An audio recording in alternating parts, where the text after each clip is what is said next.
Guys, I have a real treat for you here. We have Miss Dawn Hopkins. If you don't know Dawn was former ESPN commentator for pool. One time she was the president of the WPBA, and she was also one of the creators of the JP Newt Tour. We're going to pan our camera over here so you guys can see some pool while we're speaking. It is an absolute treat to have someone like Dawn. If you don't know Dawn, you can see her here in the commentary. She was also on WPBA board of directors. Hi, Dawn. How are you? Good. How are you? Fantastic. Thank you for coming out today. Hey, thanks for having me. This is a great event, and I appreciate everybody who was here to put it together. So tell us about everything that you've done here in pool. Obviously, we all know the pedigree of it, but you creating the tour that eventually became you creating a tour that eventually became the JP Newt.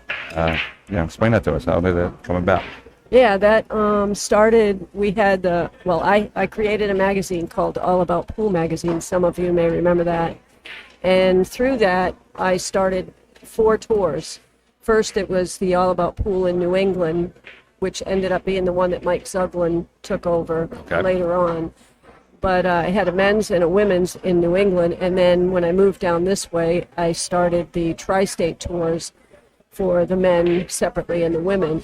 And eventually, over time, I sold the magazine, and the Newt tour, the Newt tour came through that because Barbara and Michaela Dames, they took over for me eventually, and then from there, Linda Shea had it, and from there now Brianna has it. So I'm like really, really excited to see that it's blossomed, and actually they've done a way better job than I did. I wouldn't. Listen, you have to proceed from somebody. You have to have somebody to look up to, and having someone like you that was created the roots of all this is somebody that we have to look up to and make sure that we honor the event the proper way that it needs to be honored. Well, thank you. I mean, the reason that the tours were started was because it was a way to get into the pro tour. Back then, though, there wasn't any qualifiers. There just wasn't any tournaments around that was organized. So it's really nice to see that they're back doing the qualifiers, and it's a stepping stone for the women. So if you come up from the amateurs, then you can play in this, and you can get better with this. You get seasoning in this, and then you move on to the pro tour. That's actually how I kind of portray myself to people. I say I'm a pro-am promoter. I want to be the guy that facilitates you going from the say the APA or the local league to taking that next step into getting into the pro arena. And I believe here that we have a lot of these young ladies that come to the tournament I have a lot of APA players here. You being an APA operator, you can totally understand. I'm an APA manager. You can totally understand that some of these players have the hunger to, I wouldn't say want more, because APA is a great league to play for, but sometimes they just want to try something different. They want to try to say, hey, I think I can play against this pro player. How would I do? And with this kind of format that we have with a tiered entry, we have a lot of young ladies here today that are paid a little bit less than the pro player, and they get to play pros. I mean, I have a young lady right now. She's up 2-1 in her match right here. You can say Brianna Aristo. She's at APA 3. If she wins her match, she's going to get the winner of Kia Burwell and possibly Karen Corr. Now, Karen actually just won her match, so Karen is going to be playing Kia Burwell here on the stream table. But theoretically, this young lady paid $45 and could be playing a legend. One of the best young ladies that ever picked up a pool cue. Right. And that's what we wanted to facilitate here. And I believe Pennsylvania was just seriously lacking that presence of just pro pool. And when you and guys, if you don't know, Dawn was one of the originators of the Super Billiards Expo, which is every single year. First of all, Super Billiards Expo every year is right around my birthday, so it automatically gets circled. Oh wait, so you're is it the March or the April? April. What I'm date? April 14th. Okay. So it's usually right around my birthday, and hint to my wife and then family. Everything. Hey, I'll be at the expo if you want to buy me something. Yeah. But Dawn is one of the originators of the Super Billiards Expo, and that's actually where I fell in love with pool. The first year I went to the Super Billiards Expo, I had only been in APA for about 2 years. I was a low-level player, and I went to the expo, and it was like eye-opening. It's like a kid in a candy store. Absolutely. All these pool cues, tables. Pool is the only sport, in my opinion, that you can literally play your idols. I can't play against Mike Schmidt or Tom Brady, but I can have a pool idol and play them in a tournament and have a conversation and hang out with them afterwards, where I don't know any other sport you can do that. Yeah, we do make ourselves accessible. I mean, there's some goods and some bads to that. Yeah, into anything, public spotlight, of course. Yeah, well, it's always great to be able to talk with the fans and be close up and personal. And I think the women, especially, they are very gracious, and we have a lot of fans that follow us around, and everybody's really kind and nice. And we're not going to charge money for autographs and all that. It's just that's something I look forward to, is hanging out with the fans and that thing. But to play with the women, you can't really pay to play in a pro event. You have to qualify, so that you can play against some of the pros here, because we're local and we come here to warm up, and but to play in the pro tour, it's a little bit different. But it gives them that opportunity to see if they have what it is to A, get there, or B, ask a question. I mean, if hey Dawn, I didn't play that shot very well when you and I were playing that match. How would you have hit that? And I'm sure you would tell me. Oh, absolutely. Yeah. And that's just what it is. Like, one of the young ladies here that was playing today, she's like, Frank, I can't beat a pro. Why would I come? I said, it's a $45 8 to 10 hour lesson.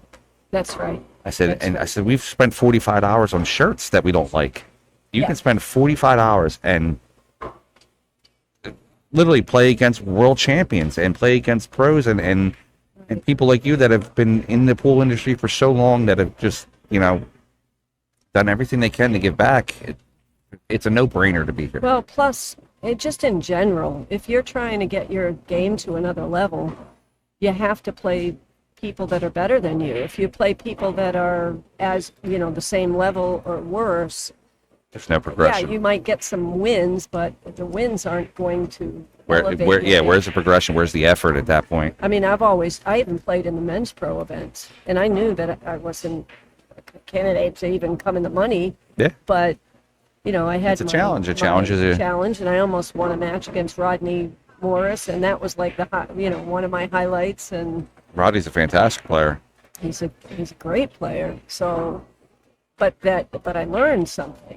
Yeah, that's what I try to take away from every match. What did I learn, and what did I learn from playing in this match? What did I learn from my mistakes? We see Kia Burwell right now on the table here. She's warming up. She's going to be playing Corr in about 3 or 4 minutes, guys. Make sure you don't go anywhere. But we're going to be staying here the whole time with Dawn until Dawn's match is ready to play. If you have any questions, throw it to us here in the comments. I'm sure Dawn will answer at her best of abilities. I got a funny story about Kia. Like, I think it was actually the Super Billiards Expo in 2015 when I won that. Okay. And I can definitely say I was there. I don't think I've missed one in 20 years. So I was definitely that. I don't know if you were there at 3:30 in the morning when we finished. Probably our not match that one. No. Saturday night. I had been playing like 16 hours, and I didn't get a hotel room yet. Oh no! Because I figured, I'll get a hotel, in between, and I never had a chance because I just kept playing and winning. So now I'm playing Kia, and I can't remember, but I think it was for I think I had gotten knocked on the one-loss side by, I can't remember her name now, but anyways, so Kia and I had to play, and whoever lost would get 4th place, I believe, or maybe 3rd place. So we finished, and I ended up beating her, but I didn't have a place to stay, and I had just met her that match. Okay. And so I'm talking to her about, where you staying and whatnot. I don't have any place to stay, and she goes, "Why don't you come and stay with me?" So I I just met her. And she was so kind to take me in. Here I was, this homeless person at the time. I was going to sleep in my car because I had to get up and be back early in the morning. The amount of camaraderie. So I became a sponsor to to the JP Newt this year. I personally sponsor Brianna, and then I love everything that Brianna does. So PA Pro, I became a sponsor to Brianna, and I'm amazed at the camaraderie at all these JP Newt and women's events.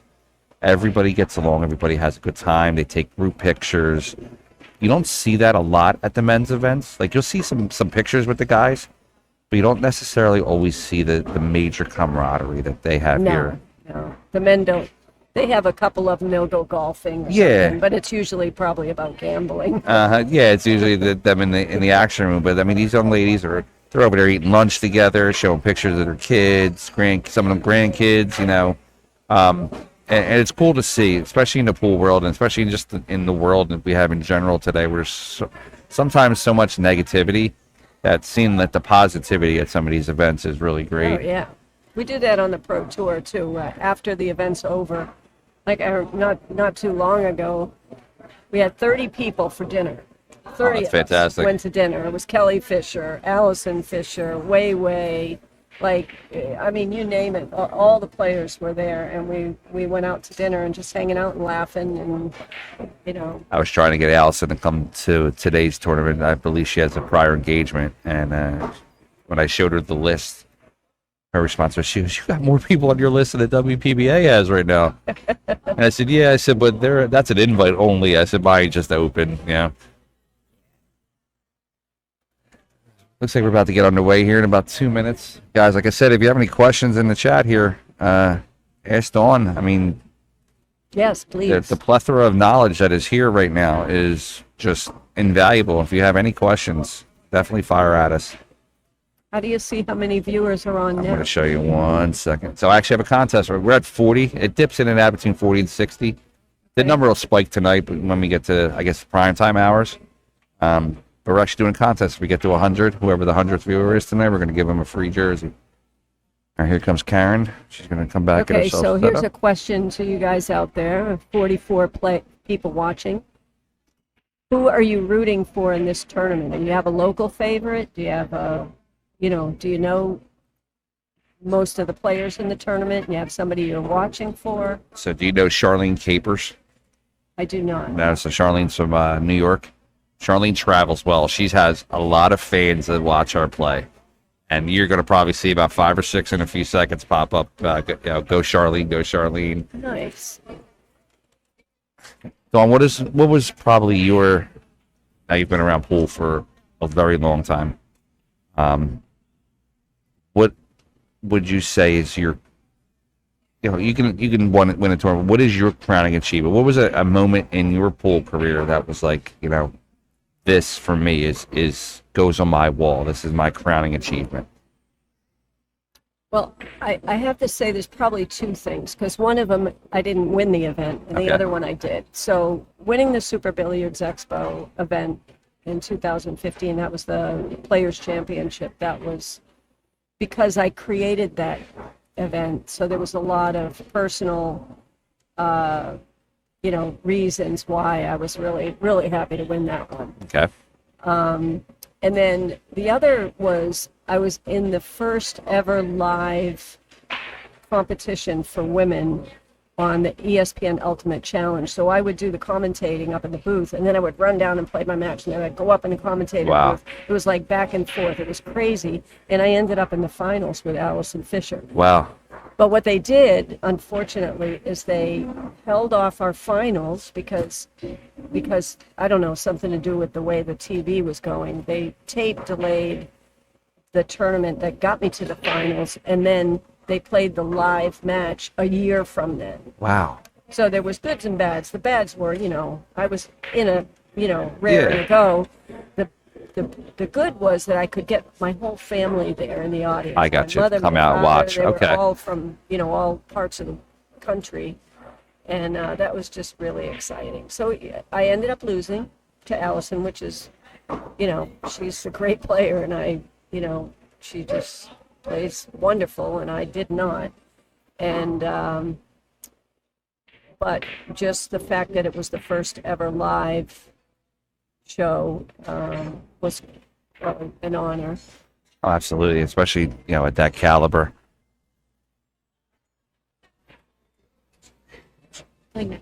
Okay. So Flora, I've actually just been told that Bean will be the next match after this on the live stream, so you definitely have to stay around and watch that too. We're going to be basically giving you 2 back-to-back world-class players in Karen Corr and Bean Hung. Yeah, in the U.S., on the tour in the U.S., there's been a number of players in the last, say, 2 or 3 years that have just popped in, and all of a sudden they're a force, and Bean is one of them. She's going to be or has been winning some events around the world. To be honest, I didn't know too much about the Bean's from Australia, but I didn't know too much about the Asian players, the Asian females, until probably about a year or so ago. And we held a 10-ball event, and Caroline Powell came with a couple of her friends. And that morning, she's like, "Hey, would you mind if Bean comes?" And Rebecca was like, "Are you Bean Hung? Are we talking about the same person?" She was like, "Yeah." I was like, "Absolutely fine with that." And she's like, "Well, she's with her Fargo." I said, "I don't care about. It's an open event. If you're going to show up at an open event, you get to play whoever shows up." I said, "Bean is most welcome to come here and play at my events." And that's none of my events are handicapped, and I don't have any problem with handicap events. I just feel that if you're going to run these type of events where you want these fantastic players to come out, we got to have even matches. And the handicapping portion, there can be problems, possibly people not handicapped properly. In an open event, it's let's go, winner take it all, and let's get moving. Yeah, that's the only way to go for these type of tournaments. Yeah. I wouldn't come if it was a I know that if I ran a handicap event, I would not be getting the caliber of players I was getting today with an open straight race event. Now, I do believe that for like you said, I own a franchise in New Jersey for APA, Yeah. the Jersey Shore APA in Monmouth and Ocean counties. As a matter of fact, some of my players are here too, Yeah. which is nice to see them here. And so it's wonderful to have the handicap for something like that for the APA players, because you have to make it the equalizer. You have to make it equal for all players. Yeah. But when you come out to this is different. This is a stepping stone to the tour. So you want to get that practice of not having handicaps. Yeah, and it's just, I think we're about to get started over there, Bobs. What you were saying with the handicap, if you don't feel you're ready, that's fine. You Right. stay in that, and I hate to use the term, stay in that minor league, hone your skill, get a little bit better, and then come take your chance and see how you're making it out. And then if you come and you feel like, you know what, I'm not at that level yet, you know where you're at now. You know your strengths, you know your weaknesses. You get to practice on that. And coming to an event like this, like I know a lot of young ladies that are here that say, "Hey, I've never played on a 9-foot table before." Yep. No problem. It's only 1.5 foot more. Right. Yeah. Let's figure it out. They come, they play, and then I see them again at my next tournament. I'll come back to your tournament. I loved it. I'm going to play. I'm going to keep playing again, and it's just fantastic. Our numbers are growing, and from being a league operator, if you're not doing something right, the players will let you know. Oh, yes. Yeah. Either by attendance. And they should. Really. Yeah, exactly. I mean, that's without the players, we don't have what we have. Right. And if you're not doing something right, the players will let you know. And I've made a mistake in a tournament. I'm sure you've made a mistake running a tournament. But me? No. Oh yeah, perfect, right? But the fact of the matter is that we love the game, and it's just, I'm just super excited about the amount of ladies that we have here today. 65 ladies showed up. We had close to 100 on the list. Some ladies weren't able to make it. It happens. But to be able to run a 65-person state championship and have it mean something. This isn't going to, this is a tournament. If you win this tournament, you did work. You didn't wait. Right. It wasn't a 10-person tournament in 3 hours. Well, and somebody is going to win a spot in one of the WPBA events. This is a qualifier too. Absolutely. So the people like myself and Bean and I don't know about Karen, but Some of the players that are here that are already qualified, Emily Duddy, we don't get to win the spot if we win the tournament, but somebody here will Second win place, the good, spot yeah. for the WPBA. And let's just say an amateur player gets through and they do well in this tournament, get to meet you in the finals. They get to then go to a WPBA event. Iron Yep. City, Soaring Eagle. It's different places to go. Looks like we're about ready to go here. We got 7:15 Fargo, Karen Corr versus 5:70 Miss Kia Burwell. How many times would you say you've commentated on Karen's matches?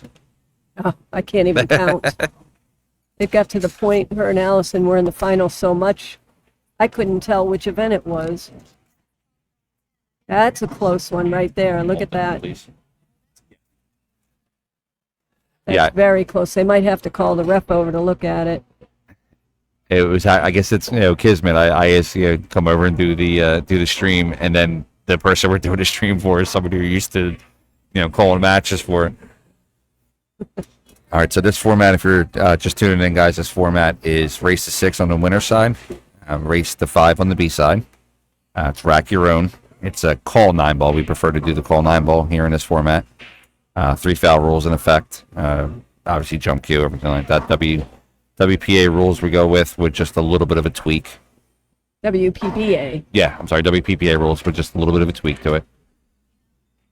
So I know that there's a big disparity in the numbers here with the Fargo rating, but this is a short race, a race to 6. We're not, we're used to playing longer races on tour, and the pockets are pretty forgivable. Yeah. So Kia's got a really nice game. You never know if Karen's off, because Karen doesn't play on the tour anymore. She jumps in every once in a great while, but she's not really playing competitively with us. So Kia, on the other hand, has been playing quite a bit. So you never know. Few mistakes on Karen's part, Kia can get right in there. Absolutely, especially like you're saying in the short race format, and we're doing alternate break. So let's just say Karen has just a misroll on her rack. Kia gets out 1-0, and then Kia break and runs. Now Kia's up 2. Right. She's a third of the way there after 1 miss. It's really, you got to keep control. I like the make it take it format, but I really I actually am more privy to the alternate break. I like seeing both players get up there. I think it adds more pressure. If you got one player that just continuously break and runs, yeah, they're shooting phenomenally, but I like that style that all right, if I break and run, now it's your turn. Let's see you do it now. I am 100% for the alternate break. I have played for years with the winter breaks, and I've sat and watched people not even get a chance. Yeah. Like, you pay all this money to get out there, or maybe your sponsors pay the money, and you don't really do anything wrong. Yeah. And then, boom, you're out of the tournament.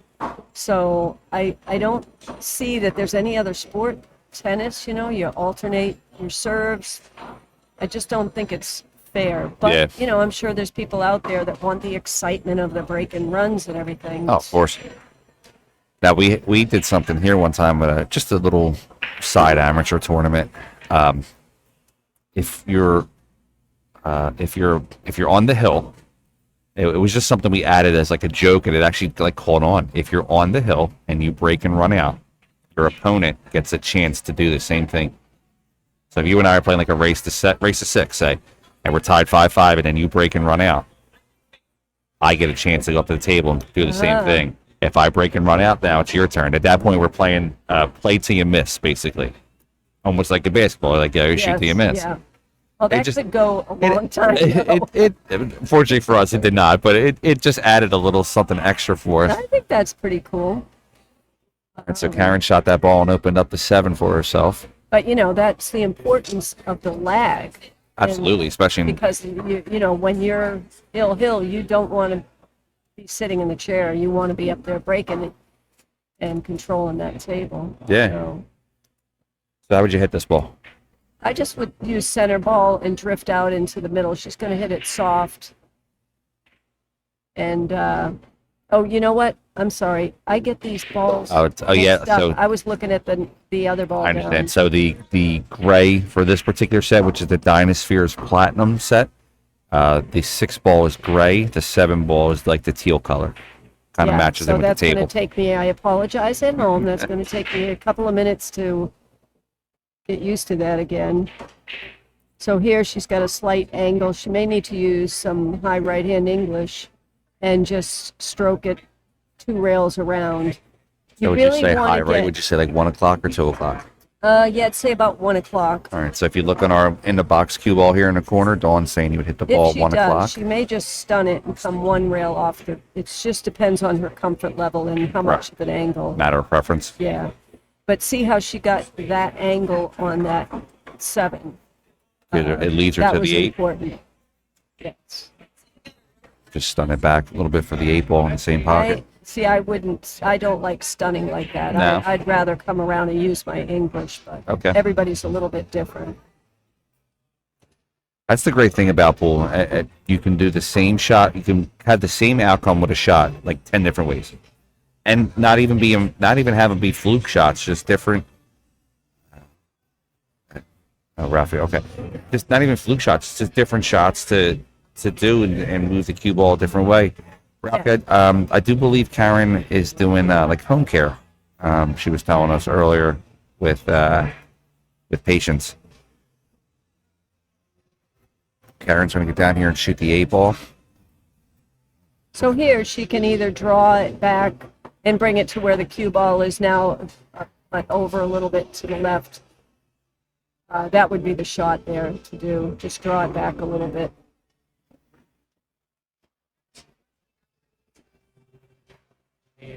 Look at the overhead here. You see the angle that Karen has.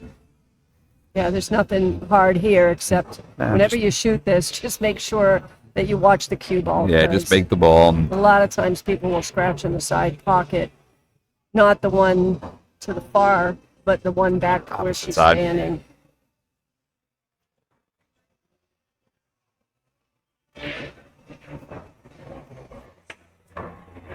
all right, so it looks like Karen's going to take a 1-0 lead here in a race to 6. So she broke and ran that rack, right? Yes, And that's why you want to win the lag. absolutely. Because now, if Karen doesn't miss from here and wins all of her racks, she'll win the tournament. Or, I'm sorry, she'll win the match. Laura Williamson said that he's from Australia and just waking up. What's that, Flora? That's a 12-hour time difference, 10 hours, something like that. So are you friends with Bean? Bean actually brought me these wonderful little souvenir from Taiwan. It was That's a nice. Taiwanese cakes. I can't wait to try these later on. Wow. Fancy. I was telling Brad, it's a pretty cool feeling when a player like Bean's stature, thinks of you, remembers you when she's going somewhere and brings you a nice little gift. Very appreciative of that. All right, rack number 2 here. Karen Corr up 1-0. Pay a break.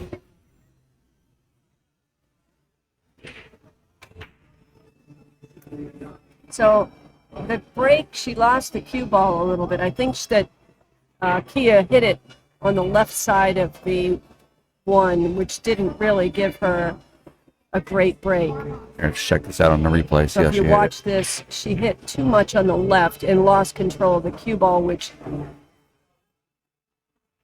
Kind of threw it in that upper you portion really, of the rail. on that shot, you want to hit the other side of it with 1 ball because that'll push the 1 into the side pocket, and the corner ball can go a lot of times. One of our graphics rolling here. Sorry about that. Scores 1-0 there, Dreamcatcher. Karen Corr's shot. So the difficulty here for her, it's not really hard, but there's a clutter of balls down there. The 8 and the 3. 3 does go in the far right-hand corner, but she's going to have to spin over to get on that 2 kind of straight.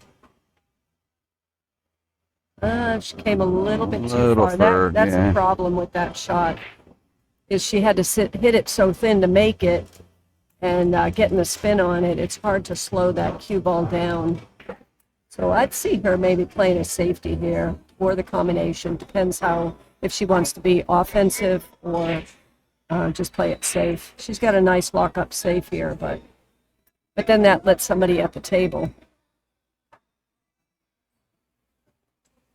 So Floor had said that he is on the Australian Pool Players Association board, and he's friends with me.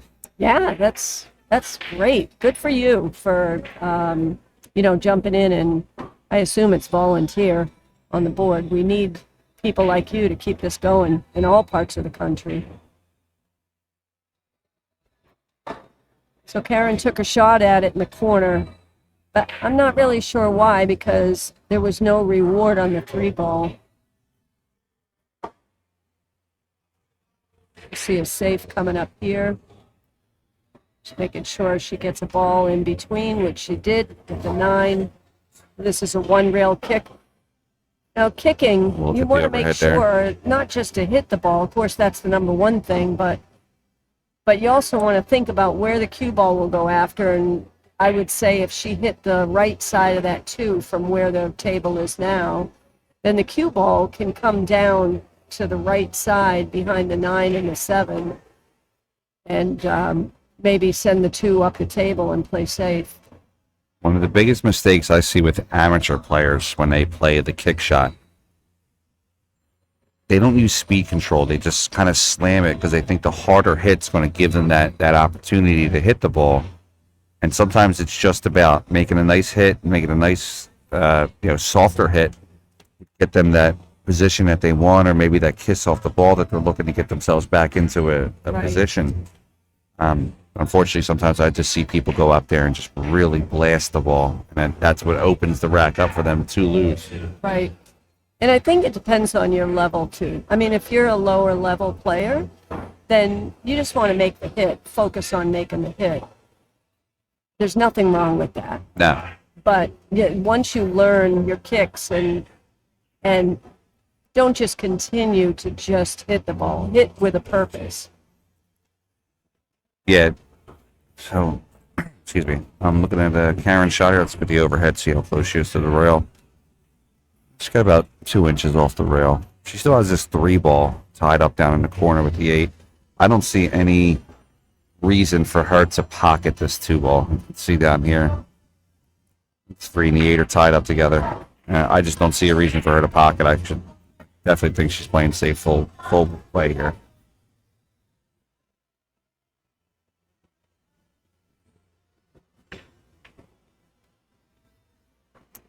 Yeah, I think she was trying to work the cue ball more, and she got a little fortunate on this 2-ball where the 2-ball is.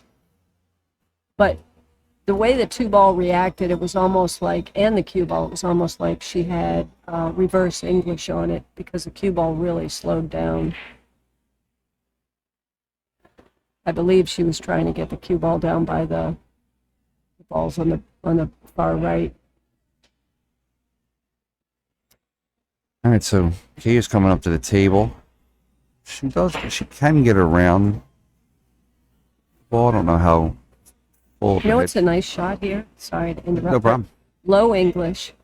You come off and stick. If you hit that 2, Stick it right behind it. It sends the 2 around, and it'll stick the cue ball behind the 7, I guess it is. Looks like we have the 2 on the rail. It appears to be frozen. It looks like it's frozen. Now this is makeable if you put some spin on it. I love these shots, actually. I actually love the inside English shot on too. But the thing is, there's no reward to No make reward it, for this so why particular- not just play a safe? Yeah. You really want to try to get ball in hand, get something going. And that's a much better shot. So now she has a She chance hit to it. get ball in hand. Let's look at that replay real quick. So using a lot of right-hand English and hitting kind of full, but the English will then spin the cue ball. She goes right in between the 4, the 9. It's just a great shot there. All right, Miss K is up to the table right now. Little Z Oh, what shot, a great Efren. hit. That was a great hit. So I'm hoping this 2-ball goes down now because we've seen enough of that. Right? So even if she comes up, it's going to be hard for her to go into the 3 and have a shot because she's on the rail with the cue ball. But just coming behind the 3, if she can get herself behind the 3, that's okay too. A little further. Uh-oh. Yeah, she didn't get far enough. No. There's a safe opportunity here with the 3, I believe, though. She can just kind of one rail it with the cue ball right up, would you say right around the 7? Right in this area here. Play the 3 off. Yeah, that's going to take some inside English, which is right-hand English. Because once you hit the 3, the cue ball is going to be going to the left, so then you have to reverse it and make it go to the right. Got to get it out of the way. All right, Karen's studying her table right now.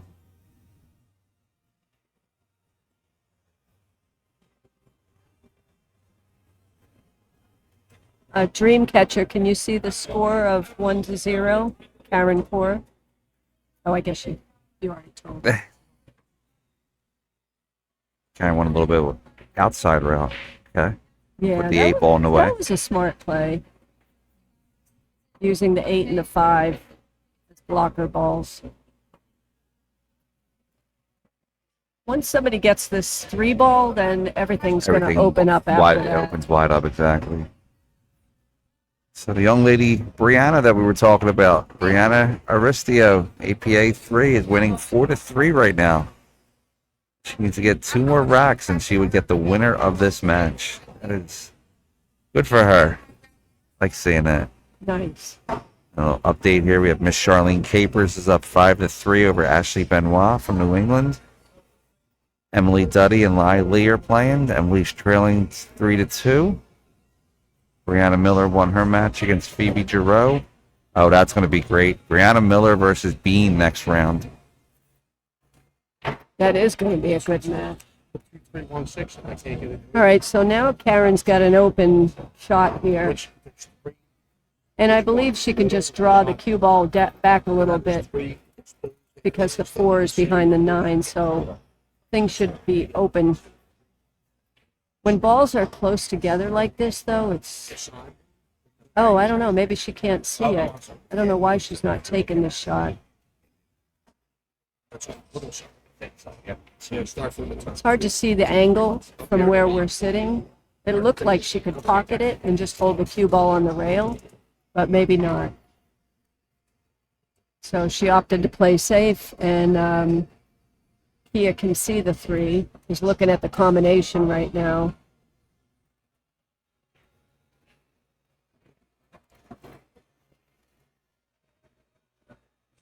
Sorry about that. I had to step away for a second. 3 into the 5, playing the safe. Or do you think it's wired? It doesn't look like it's wired. Well, I don't see an No. easy safe unless she could thin the 3. Don't try to make the 5, but Hide it behind the 5. yeah, I don't know. It's a tough shot she had there. I think she's going to she get got away with lucky. it. Yeah. So this has been a bit of a painful rack, but sometimes that happens. Yeah, sometimes they're not all break and run. Sometimes they're chess matches. I like this part of the game. I do too. I like one of the games I like playing is one pocket, so I'm always playing that chess match type game. But I like the back and forth. It's your volley, my volley. Let's see who makes the mistake first. Well, there's so much skill in something like one pocket because you have different strokes than you do in 9-ball. If I play a lot of one pocket matches in like a week, I'll take a couple days off to readjust my stroke to the speed because when I go to play 9-ball, I'm just going to hit them slow. So I have to readjust myself to hit the balls around the table. Best one pocket match I ever saw here in Philadelphia. Yeah. Efren Reyes and Alan Hopkins. Was that at Tacony Billiards? Might have been. Yeah. It was too long ago for me. I remember when Efren used to come through to Coney, and we would all just sit there and watch.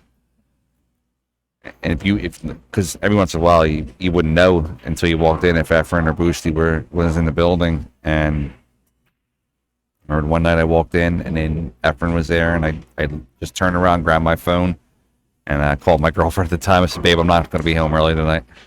Why not? I said, "Efren Reyes is here. There's probably going to be a big money match till like 4 o'clock in the morning. So if you want to come watch, this is where I'll be." But Rafi Pizarro said he remembered when Karen Corr and Julie Kelly came to one of the scratch tournaments at Boulevard Billiards in '98. Yep, and then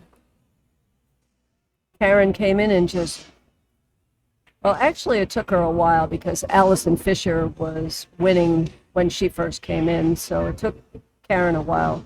I'll never forget, it was, again, here in Philadelphia area. It was at one of the JP Newt Tours events, and I think it was in Fraser. And Karen was fairly new, and she said, "Dawn, will you teach me how to jump?" Because she never had jumped before. They're not allowed to jump at snooker, right? Well, no, I don't think so. Yeah, I don't know. Yeah.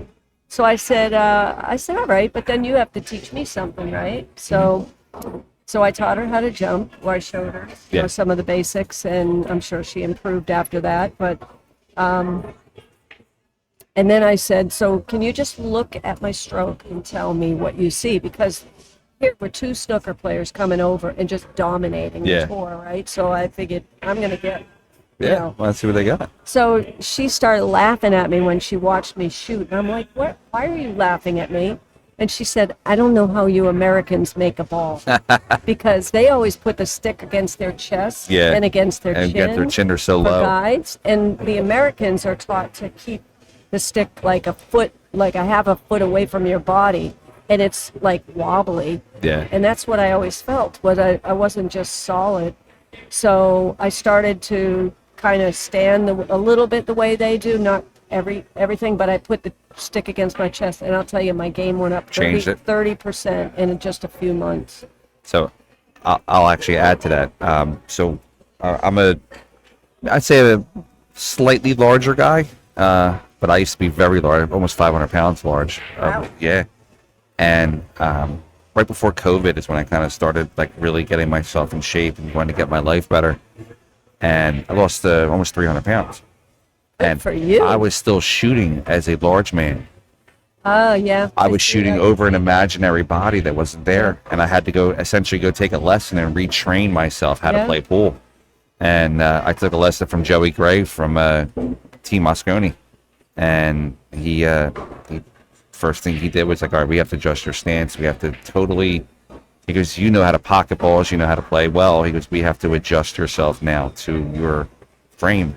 And it took me a little bit, and then I actually speeded up because of it. I had a new outlook on how to hold my cue, how to hold it straight, and I definitely gained a couple speeds on it.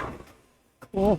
So Karen's body language there did not look good. I don't think she wanted to be where she wanted to be. Yeah, even though she made that last ball, she hit it too fat. She was expecting it to go up and down just in between the 7 and the 8. But look where she ended up. So she's really surprised by that.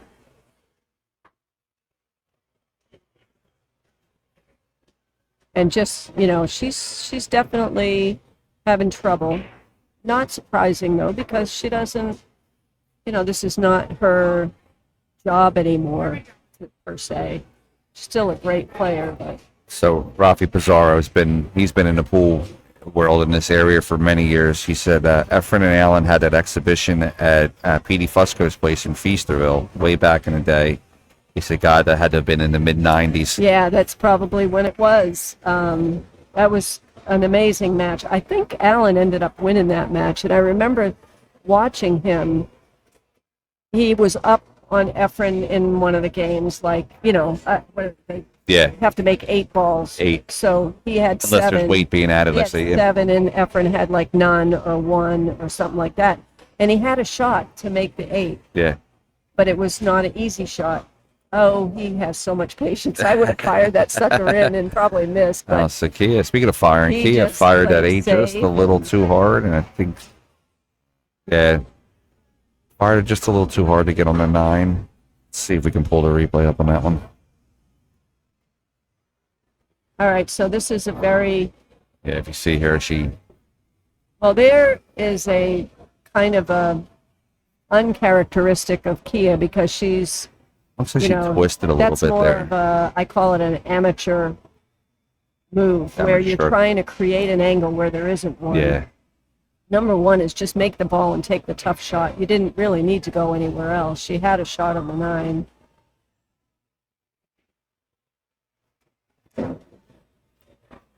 Karen's playing with fire there. She's not really sure where the cue ball is going. so it looks like Karen's poised to take a 2-0 lead here in a race to 6. Guys, if you can, please share, like, and subscribe to the stream. As we were saying earlier, we're trying to get ourselves monetized by YouTube. And if we do get ourselves monetized by YouTube, all the money that we collect from YouTube will go into added money for the tournaments and for the ladies' events. None of that money will be kept in-house. That will go directly out to the tournaments for the ladies in the future. That's great. Thank you for that. No problem. If you would like to do something for PA Pro-Am to maybe help out and create our stream and make it a little bit better, in the top left-hand corner there is a little tip jar. Tips are always always appreciated but never expected. If you want to show love, you can. If not, no big deal. We're always going to keep our streams free for you. We believe that showing great pool is what it's about, not about collecting a paycheck. So Karen won that rack. That's going to make that score 2-0 in a race to 6. Guys, we have WPBA legend Dawn Hopkins here with us. If you want to ask any questions in the chat, please do. Dawn will answer any questions that you have. I think in 2024 will be 40 years I'll have played on the tour. I'm 42 years old. You have been That's almost you as have long been as killing you're people alive. almost as long as I've been alive.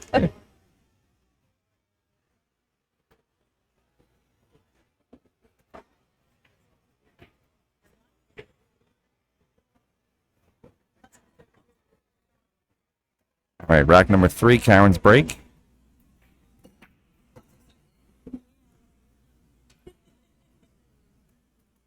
So we were talking about breaks last night. Actually, Karen's break just kind of brought up something a little bit for me. And we were talking about different break styles. So if you see Emily break, Emily kind of throws her body, does the leg kick. I believe, didn't Jennifer Beretta used to do that for a while too? I believe she did the leg kick also. Bean breaks right down the middle, and she does just the kind of elevates the back of the cue. Karen did a little bit of a kick there. What's the significance of it? Does it add a little bit, do you think, or is it more of a style that they? I wouldn't call it style, more of a little bit more of a body weight motion going forward. You know, it's timing, right? Okay. So I believe that like I cannot get any power if I keep both feet planted. Okay. So it's kind of like you're in a position like a runner gets Okay. ready, right? And you're standing up a little bit higher. You're choking up on the back a little bit more. Yeah. And when you come through in your stroke, of course you have to wait until you've hit the cue ball. It's a timing thing. But to continue to move forward with the cue stick, Okay. you have to lift Coming your off leg. that back foot. If you keep them both solid, you can do that if the balls are breaking easy. But Okay. if you want to really spread the balls, Explode into it. you're going to need to move your body. I remember watching Johnny Archer once, and this shows you how much getting the cue stick through. He followed through so much, and his backhand was so loose that the cue stick flew across the table, wow. across the room. And of course you don't want it that loose, but that was in a pro tournament. I thought that was so funny. But Well, that just tells you how much they follow through. Some go into the cloth and they Yeah. kind of bend it. Oh well, you got the old Mike Siegel break. It would look like he would have a bow and arrow when he was done. How much How bend much, was yeah. on that cue stick. Yeah.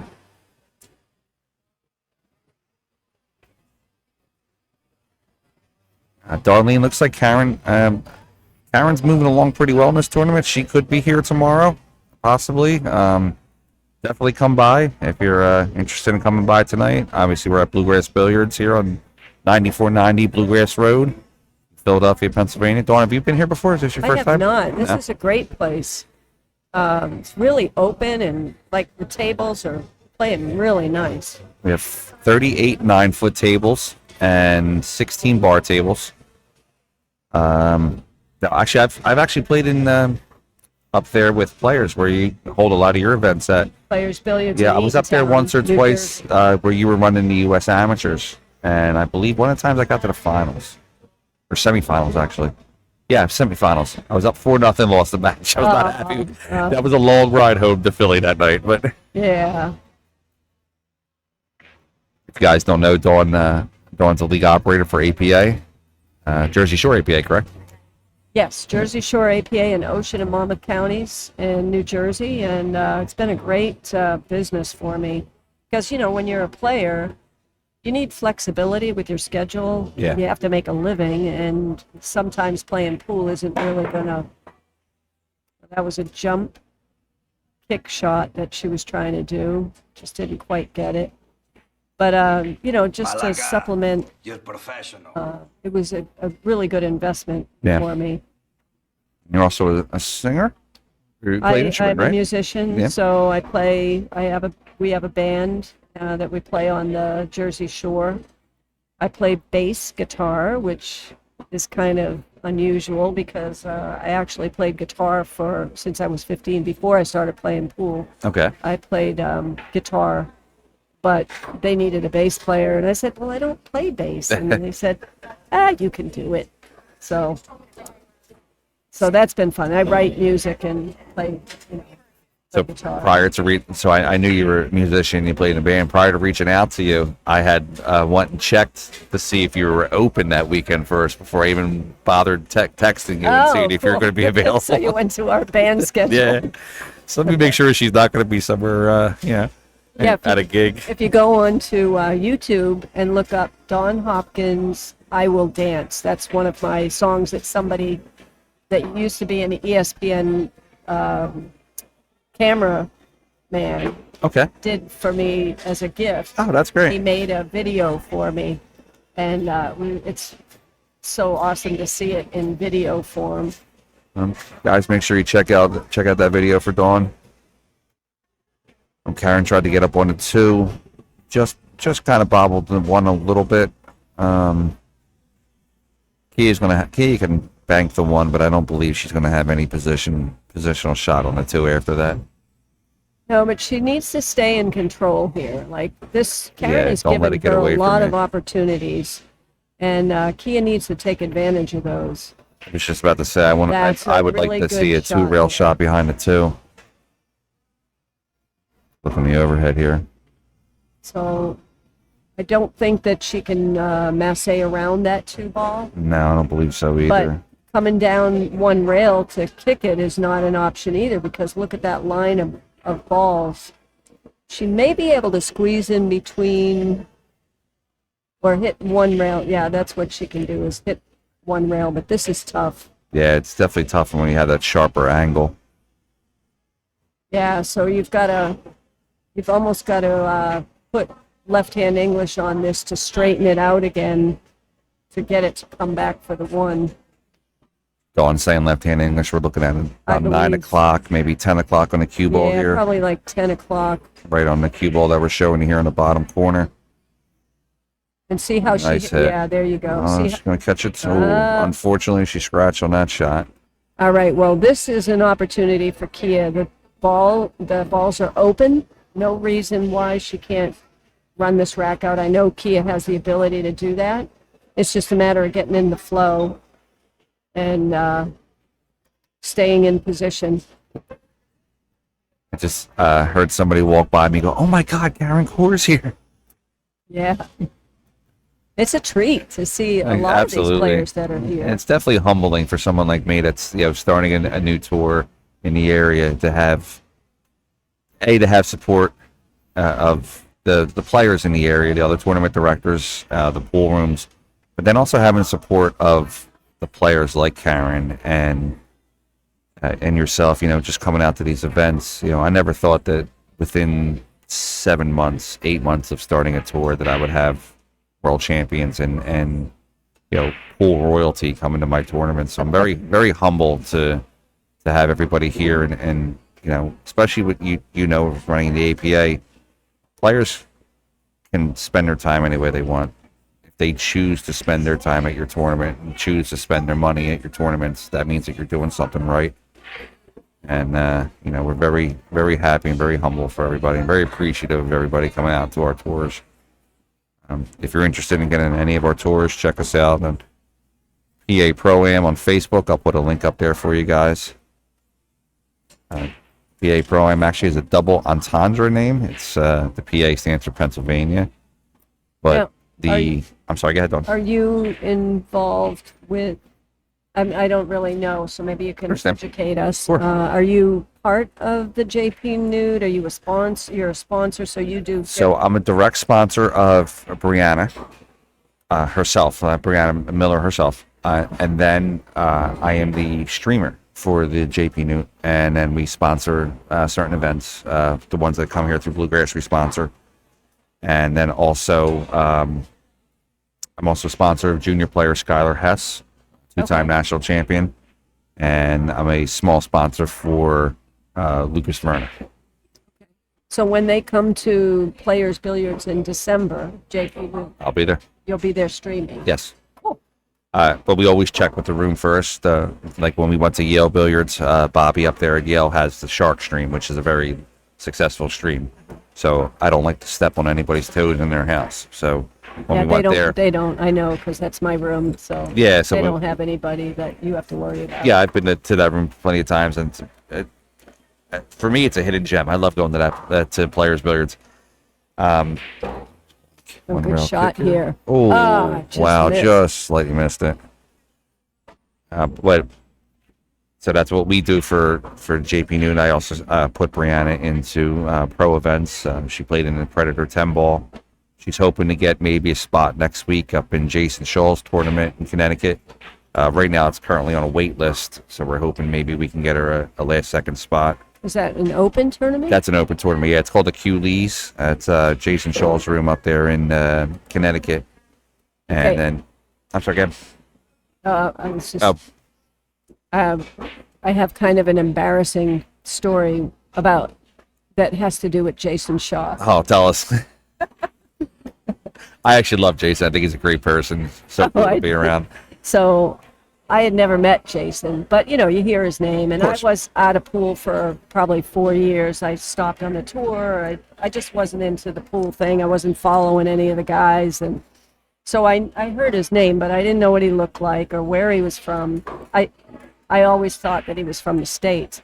So I'm at the Super Billiards Expo a couple of years ago, and I'm hanging out with or talking to Darren Appleton, and we're just chatting, and he's got this guy next to him, and I had just finished a match, and I think I won, but I didn't play very good, and so I was promoting the straight pool tournament for Peter Burrows. Okay. Because I run the women's part of it, and he asked me if I could give flyers out to competent players. So I had a fly. Oh, Kia. Okay, misses the 8 ball. Kia's an not opportunity. happy. Yeah, she's not playing her best match right now. No, she had a good chance right there to open the door. So, anyway, I said to Darren, "Here, Peter wants me to give you this flyer." And so the guy next to him says, "Can I have one?" And I said, "Well, it's supposed to be for top players, straight pool players." And I looked at Darren and I said, "Is he?" I was kind of awkward, Yeah. I said, "Is he capable?" And Darren said, Daryl said no. He said he's not, he's not good enough. So I was like, and the guy's like, "Oh, come on, let me have," and so I couldn't refuse, so I gave him one, right? Yeah. So he says, "Come here, I want to show you something." And I thought he was just going to tell me something about my game or... Yeah. So I start following him, and as I'm following him, he starts walking in front of me. What do you think is on the back of his shirt but Shaw? And then I knew that those guys were pulling a prank on me, and it was Jason, who had just got done running like 700 balls and broke the record or something. So, yeah, I was a bit embarrassed. So Karen takes down that rack and is going to make the score 3-0 in a race to 6. We're looking here on some of the other matchups, I believe. Let's try to see who you're playing next on. We're trying to see who your next matchup is against. I think it's Rachel. Rachel Walters. Or Rachel Lang. Rachel Lang, yeah. That's a pretty good matchup. You guys play both. Both Do you we guys have play a real. table? They're going to wait for me, right? Yeah, we're waiting for you. We're not going to be missing because I'm in the The commentary moment you sat booth. down, they were going to. She's like, "Oh, I'm going to set her mat." No, you're going to wait a few minutes. If you're ready to play, though, I can obviously let you go. But if you want to hang out, No, a little I don't more, mind. Okay. hanging out. This is rack number 4. Key at a break. Well, she hit that one a little bit better. As you can see, the cue ball came to the right this time, so at least she hit the correct side of the 1 ball. She's got a nice shot on the 1. The 2 is up against the rail behind the 4 ball. 4 ball. Yeah. But and then the 7 is in the way. So that's going to be the hard thing here, is to make sure that she gets below the center of the table. Yeah. 1 to 2 to 3 is your out. If you get to that point, I believe you can get out from there. Yeah. Yep. Have a nice little crowd behind us here, watching the matchup. You hit that well. But she didn't Just get. so unfortunate. She got the 7 in the Yeah, way. she was trying to get below it. Now here, some people will blast at this. That's what we were talking about earlier about blasting it versus just hitting it soft. Yeah, you can just hit it soft, and actually, what I like is you kind of put a little spin and go and hit the cue ball 2 rails, and then clip the edge of Clip the 2 on the way out. It pushes it behind the 7, and the cue ball goes on the other Rolls in the side. middle of the table. You hit it kind of soft. Let's see what you got going on here. Pretty much just like that. Just like that, but a little softer. A little softer, yeah. So that's what I meant earlier when I say just, hit with purpose. Yeah. One of the best pieces of advice I was ever told was don't play safe on multiple balls at once. Play safe with either the cue ball or play safe with the ball you're shooting at. If you're trying to do too many things at one time, variables can go wrong. Right. Sometimes you do need to think of there both are, of them, yeah. but a lot of times you can just play one and make that one good, because your brain ends up getting split between the feeling of getting the object ball in the right place and the cue ball in the right place, when if you just focused on that one, like you said, you're more likely, like she's focused on the cue ball. She focused on the cue ball there, exactly, yeah. The 2. Let's see where we leave her. That's a good leave. She's tied up on that 4 ball. It's going to be an easy hit, but Karen's hoping, she's betting that, maybe she'll Gets a get positional lucky and shot. get an open shot after that. I wouldn't hit this one too thin. I'd hit this full, because if you hit it thin, you can scratch down the corner on the left. That was awesome. Great shot. Pockets are right in the corner. Not a lot of reward there, but she's at the table, and that's See the important. replay on that shot. She's looking at the line, hits it hard, which shortens that up. Good shot. It's going to leave Kaya with a shot on the 3 here. She can hit the ball, but I'm not sure if I'd want to go for this. I want to play some safe, maybe put it behind the 5. Because making it, the cue ball's not going to be in a good spot for a shot on the 4, so I don't really I'd love like. to see her put this cue ball between the 9 and the 5. She went for it, but see, She ain't she got wouldn't away have with had it. anything. No. She was better off keeping control of the table. Yeah, it looks like she got away with a little bit behind the 9 ball.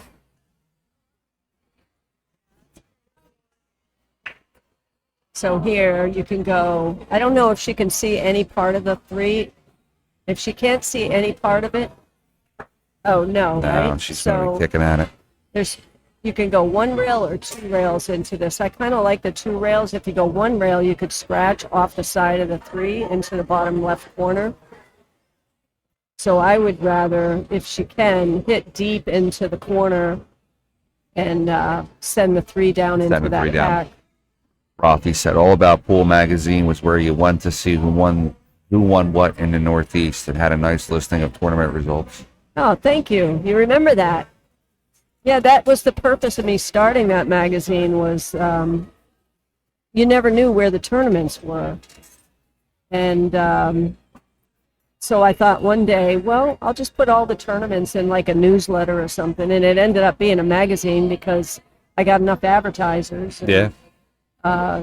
Rafi used to play a lot out of Bob Madoff's place there in Drexelline. Oh, yeah, Drexelline. Bob, how's he doing? I haven't heard too much about Bob lately. Rafi, you heard anything about Bob lately? A lot of us were sad when Drexelline closed down. It was one of the last, we used to call it one of the last old pool halls, you know? Yes, yeah. He was a good player. Bob played well, yeah. Yeah, he played straight pool really well. Mm-hmm. Karen Miss gave Kia a ball in hand.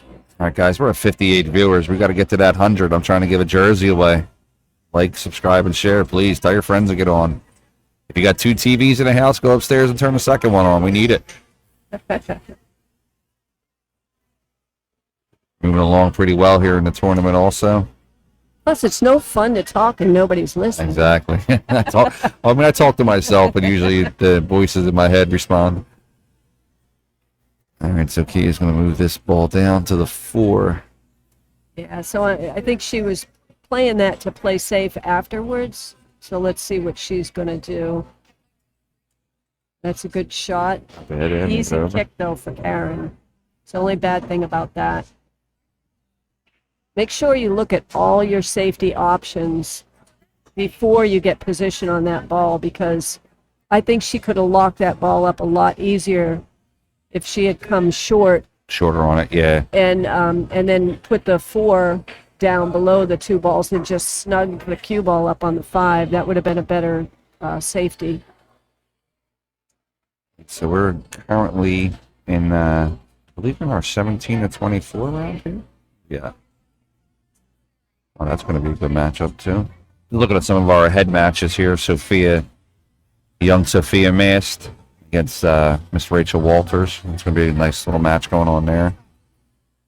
Sophia, our youngest player in the tournament, I believe she's 15 years old. Oh, yeah? Yeah, plays real well. 600 Fargo.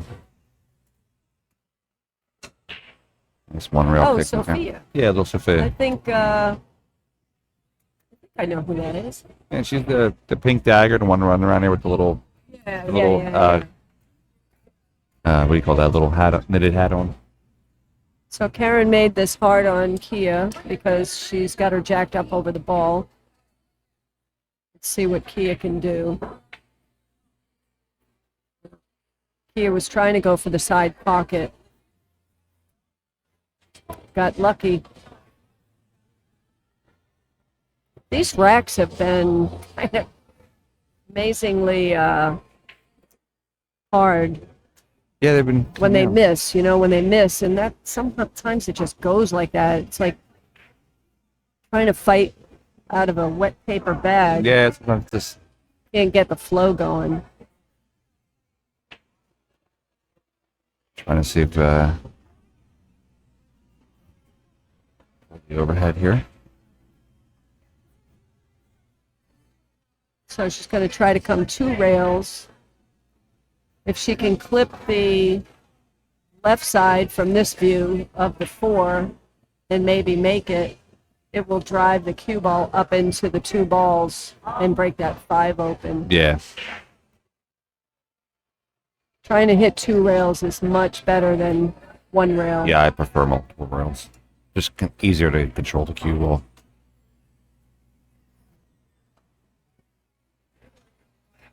Hey, how'd you get a fancy chair? I brought this with me. You want to sit in it? Smart. No. Okay. That is very smart. You're going to be sitting there for hours. Yeah, Make sure you're comfortable. I have a little closet in the back. I stick my chair in there. I have a friend of mine who does streaming out in the West Coast for pool, and this chair that he has, it like cocoons itself around you, and it's I might fall asleep. oh, it's yeah. He actually has fallen asleep once on the stream. Karen, I'm going to go 2 rails here. 1, 2, nice hit. Oh, she got there with it. That's I don't know if she was trying that. No, but it worked out for her. Safety. Here's that same shot that she gave Karen. Now Kia's got it.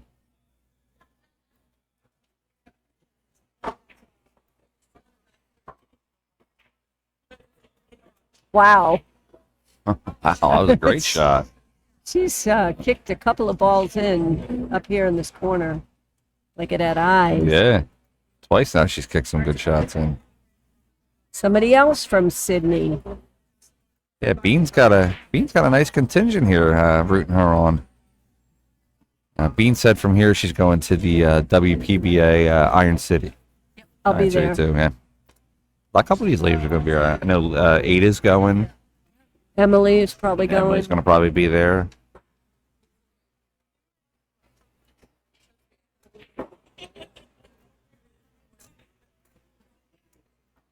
And so Kia's studying this ball a little bit, taking her time. So you were saying earlier about jumping. You who taught me how to jump? What's that? Do you know who taught me how to jump? Who did? Miss Robin Dodson. Ah, yes. Yeah. Do you know whose jump stick I have? The Frogger? Robin Dodson. Yep. I got the frog and the tadpole. Oh, she jumped over both of the balls. them. Speaking of jumps. Mm. Yeah, Robin's awesome, right? Yeah, they were. Awesome She teacher. was. I think she had me jumping in probably 5 minutes. Not even. And when I say proficiently, being able to get up over the ball, not jumping to make the ball, but just getting out of a position Right. to be able to jump. Right. And excuse me 1 second. Plus that jump cue, I don't know, I've tried lots of different jump cues, and that one I always seem to come back to it because it worked best for me. And there's a lot of good cues out there, but so Karen's just going to follow forward a little bit on this. She needs to get an angle on that 6 ball.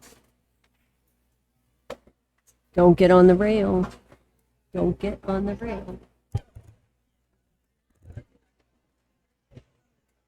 Not ideal here. She actually came a little bit too far or too short, whichever one you want, because now she's near the rail and has made it hard on herself.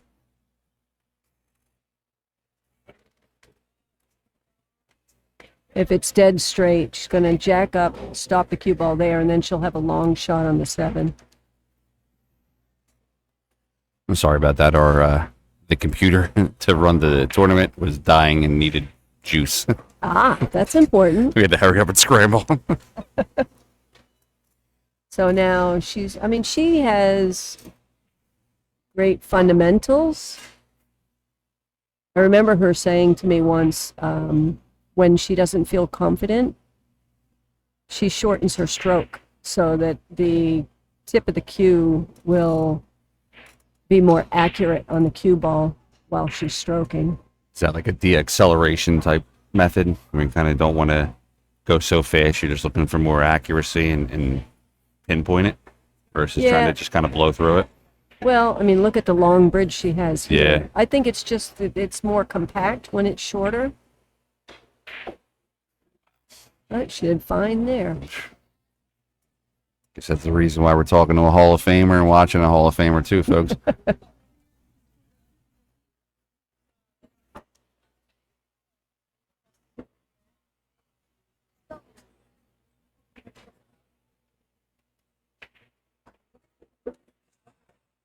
Looks like Karen's going to make that score 4-0. Dawn, I think they're going to call your match in a few minutes. Do you want to go hit some balls Yeah, and I get better yourself? take a little bit of a break. Guys, we are very honored to have Dawn here on our stream, and also honored to have Karen playing in front of us. This is probably like, I don't know, Dawn's 50th time commentating one of Karen's matches. Well, I will say, I think I probably commentated almost every match she's ever played on television. There you go. So we want to definitely thank Dawn for taking the time out here to sit with us. And Dawn, anytime you're in town, you want to come through, you're more than welcome to come sit with us. Thank And, you. And thanks for all your support. I appreciate with, it. this And- tournament and all the other events. And I'll definitely be, I'll definitely see you in December, but I'm sure I'll see you before then. So, ladies and gentlemen, Dawn Hopkins, thank you for coming out. Nice chatting with you, everybody. You too.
Join something? Yeah. Okay, guys, we're just stepping away, saying thanks to Dawn, taking a few pictures. Brad Silver's going to jump back on here. Brad Silver's girlfriend won. She's the APA 3 that we've been talking about all day. She won her match. She's going to get the winner of this match. Okay. Sit it. Okay.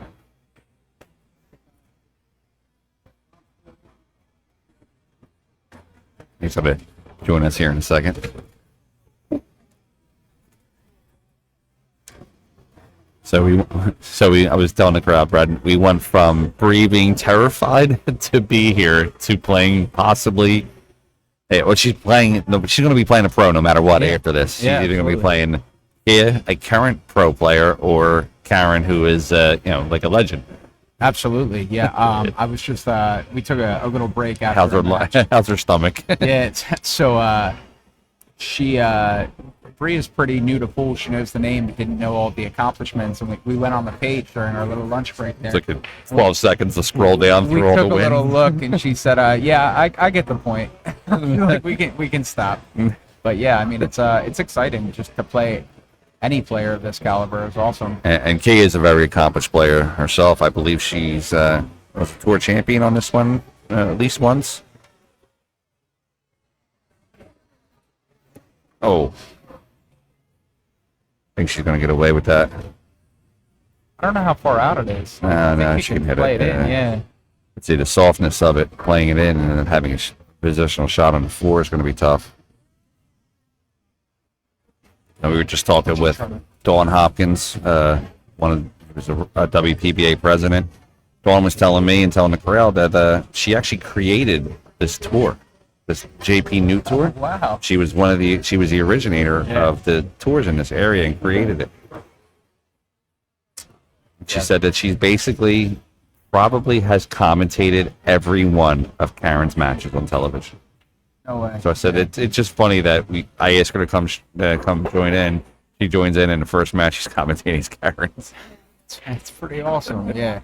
And just to show how addicting this is, she's in this as her first, women's tournament, and now, we're trying to figure out what other ones we can get to. If you want to put her in women's tournaments, you definitely should put her in the JP Newt. That's what we're talking about. And guys, if you're interested, actually, ladies, if you're interested in joining the JP Newt, you can go to jpnewt.com. I'm going to put the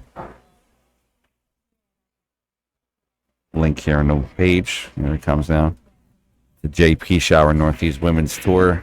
They basically go up and down the East Coast. They go from Virginia, Maryland, almost all the way up to Maine, New Hampshire, and everywhere in between.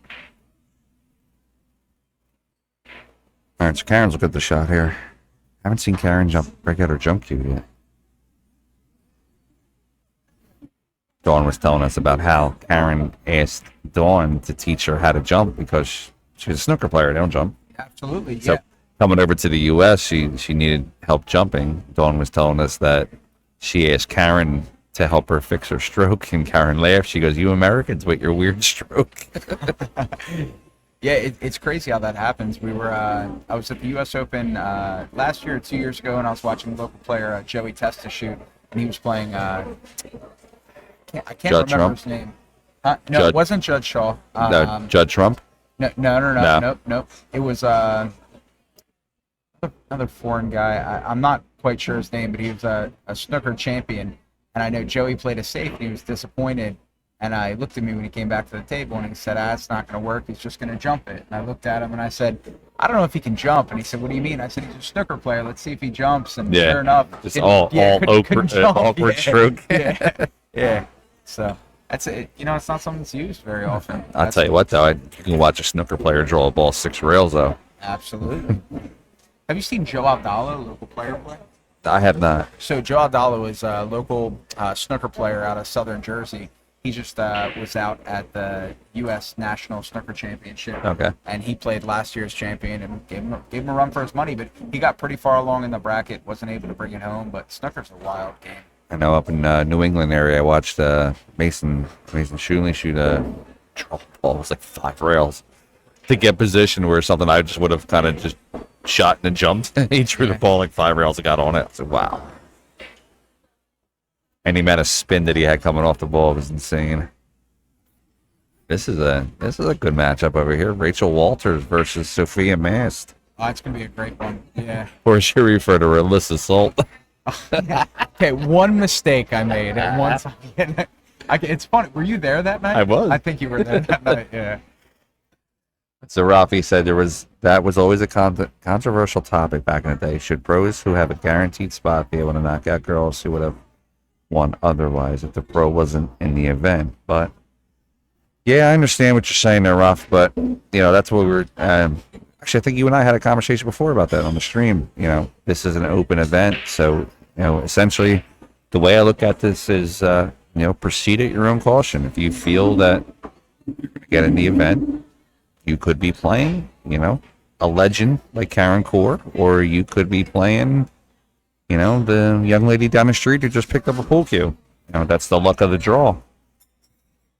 I mean, and for newer pool players, or players that have a little less experience, imagine the bragging rights when they go back home and they say, hey, I took 2 or 3 racks off Karen Corr, an absolute legend. So, yeah, I mean... Mindy, my wife, played Brianna the other night. She beat her. She won, I think it was 3 or 4 racks in a row. I didn't do that. I was playing Brianna, and she beat the brakes off me for a good hour.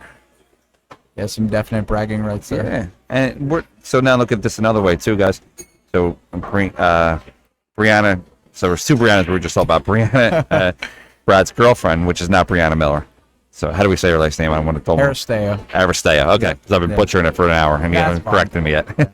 So Brianna Aristeo, who's the 3 that we were talking about, for $45 today, she has played or will be playing one pro. She's guaranteed to be playing a pro right now.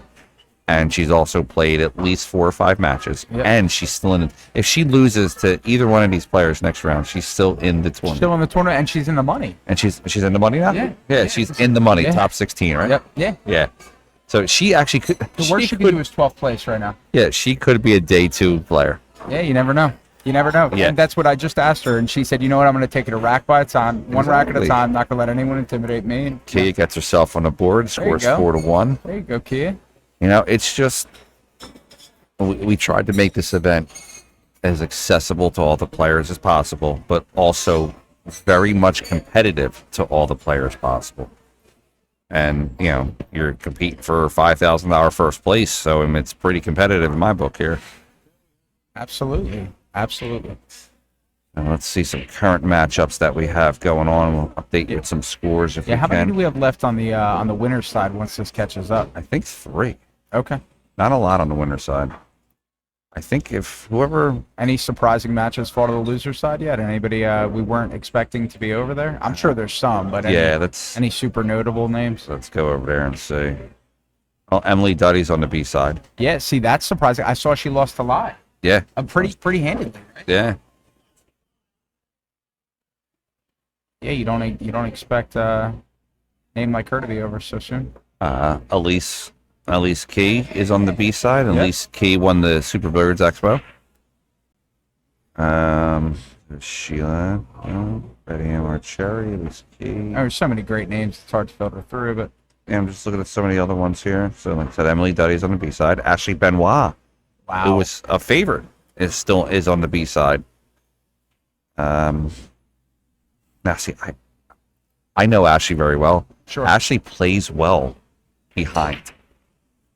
So I'm not saying that she would. Obviously, she's not trying to go to the B side, but I could see her being comfortable playing on the B side. Yeah. I think for a lot of players, you're kind of waiting for a shoe to drop when you're on the winner's side. You know what I mean? Yeah. And once you get there, you know, I can't make the mistakes. You don't have the comfort that you do when you're on the winner's side. And this is a great match here. Dawn Hopkins, who was just on the stream, versus Rachel Lang. That's a 620 and a 580. Yeah. Yeah. Another very, very strong match. Yeah, I mean, right now in that match, one of the top 10 favorites in that match is going to go home. Wow. Yeah, the draw is so important in these tournaments. I mean, Yeah, you can catch a soft draw and, you know, run your way through the tournament, or you can catch a pro after pro after pro and be in trouble.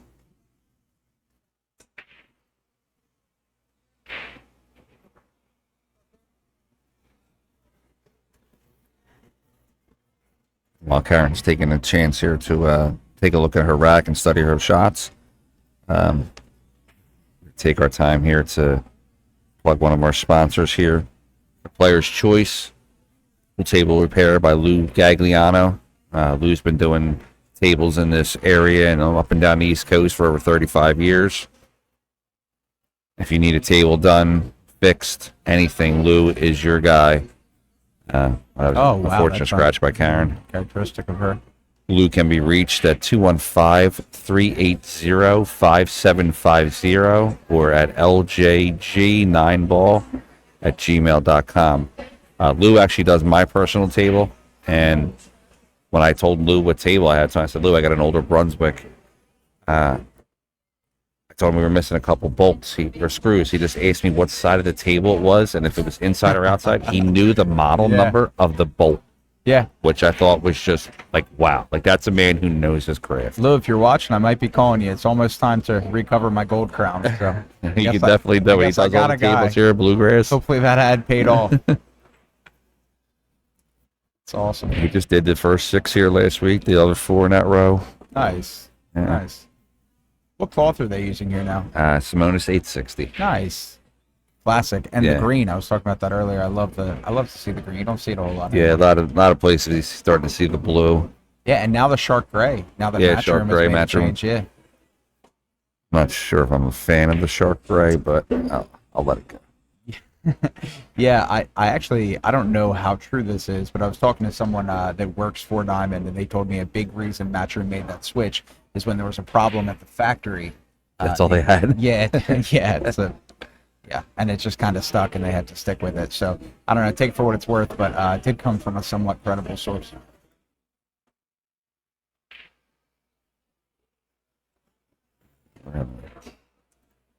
Just want to move the camera down a little bit here. Oh, it's the PTZ. Both of them are PTZ, yeah. I just wanted to get that one a little bit more centered. Yeah, I love these PTZ cameras by it's OBS Spot PTZ cameras. They see now I moved the other one by accident, and so now I got to move that one.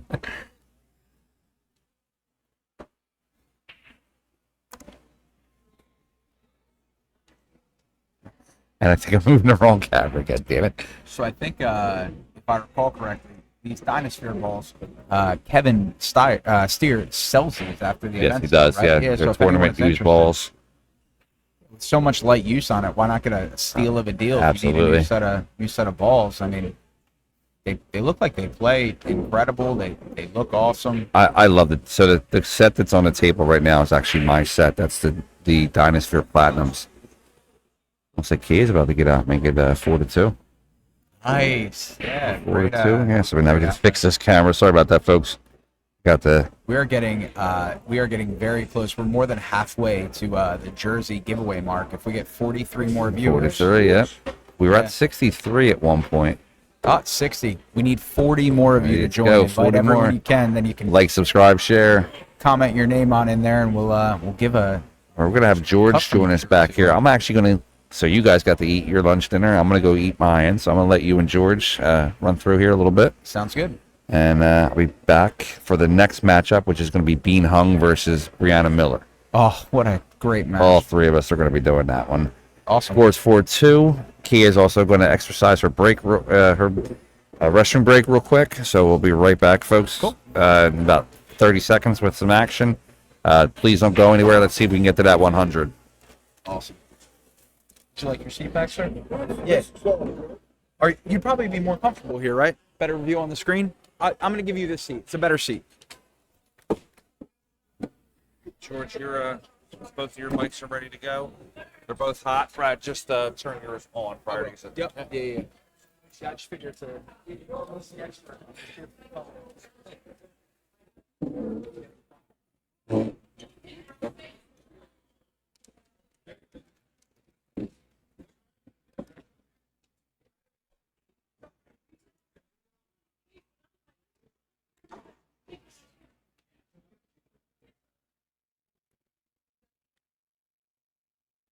Oops. Turn this hat around backwards. That's what I got to do.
All right. Looks like we're almost back in business here.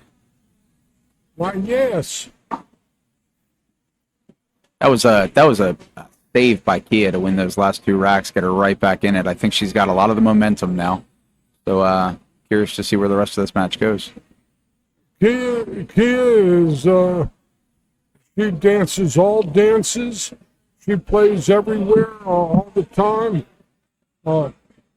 I've never seen anybody work any harder on her game than Miss Kia Burwell in the greater Baltimore area. I've known her for a good while.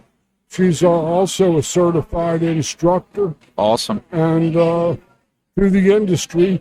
And Kia is someone who, if there's anybody that loves the game any more than Kia does, I'd like to see him. There are a few that might tire, but I don't think anybody that's going to beat her for loving the game. And she's good people. I've known her longer than we both care to admit. But she's improved. And how she improved, Brad, was real simple. She played in all the big events and danced all the dances with all the dancers. Sure. Sure. Like this one. Yeah. And she's played Karen tough many times. I've seen through the JP Newt tour. And Karen on the break, a true gift, has a 4-2 lead, but Kia is on the comeback. Wing ball goes. See how the one dresses. One always dresses in that little box between the trademark of the Brunswick and usually about the first diamond across. It got a little up, a little higher than normal. Sure. But I don't think she has a pocket available for the one on the cut. So she's looking to play the safe. I think going to cross bank it down table, and leave the cue ball on the top rail near the trademark. Her trouble is she might catch the 5 a little bit with that ball that's on the cushion near the pocket. And she might even pocket it on the counter on that end. Let's see.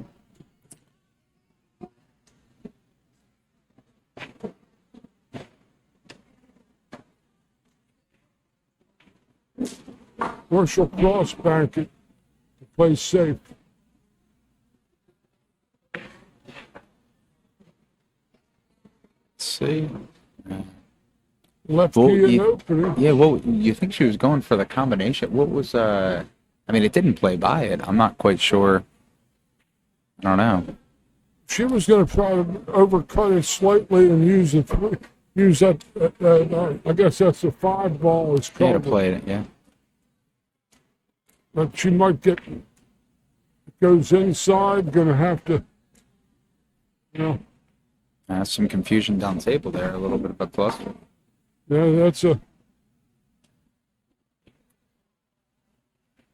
no real reward that I can detect here, Brad.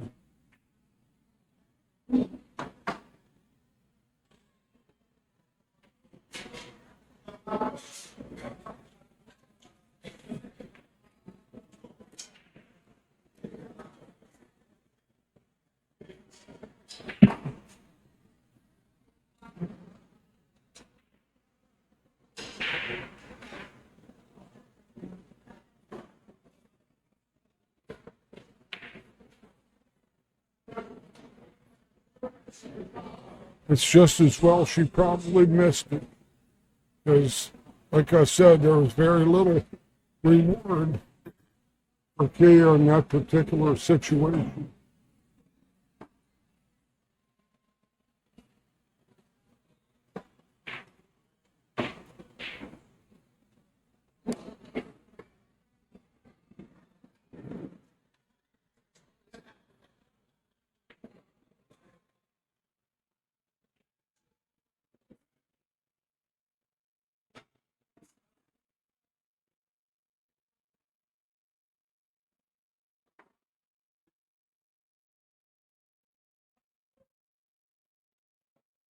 What's your play here, George? What do you do in this situation?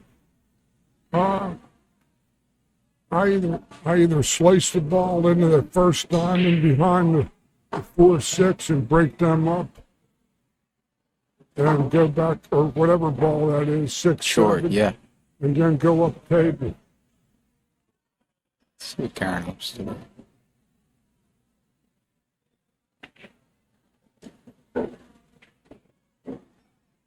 That's all well and good.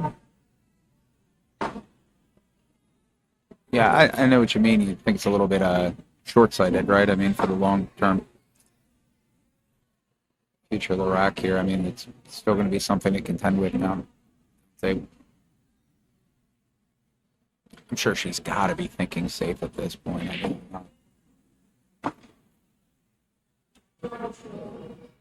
no?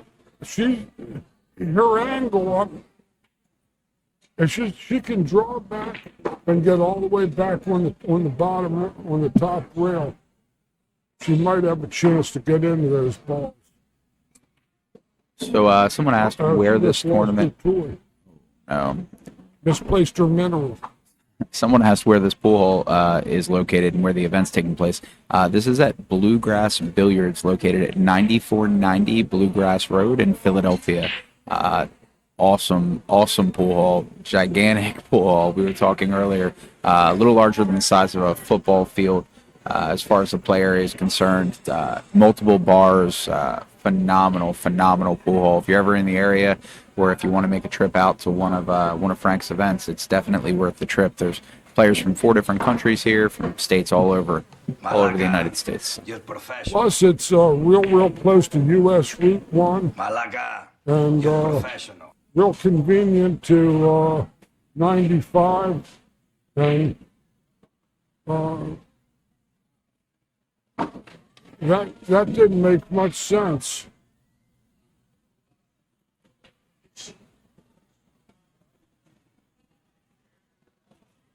She's going to try to go real. She's calling a 9, is what she's calling, I believe. And this is a true major league facility. Excellent food. I just had a sandwich. It was the undying monster, the loaves and the fishes. I kept eating it, and it still wouldn't go away. Yeah. And that's saying something if you ever saw me. Yeah, the food looks phenomenal. The staff here is absolutely good. It's my first time at this pool hall coming out, and first time at one of Frank's events. And I got to tell you, he's got a lot on the schedule. Even if you're up in the Pittsburgh area, take a trip down Karen's to calling something. for a hit, I think. Let's see. She's going into it directly. We need Kevin Steer. Get some to watch it. Nobody with bones in the fire can call this hit. Yeah, I think it's going to be pretty evident. We do have a replay should we need it, but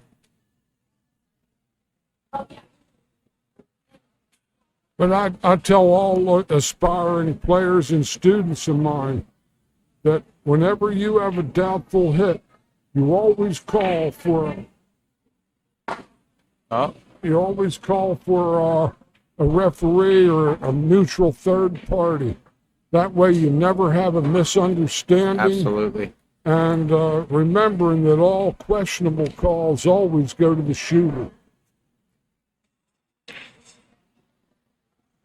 But here we are, he might have lucked out there.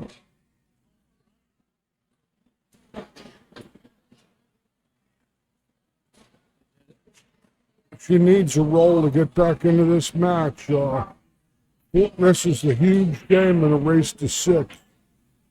4-3 versus 5-2 is apples and oranges when you're playing alternate break with the template at this level of play.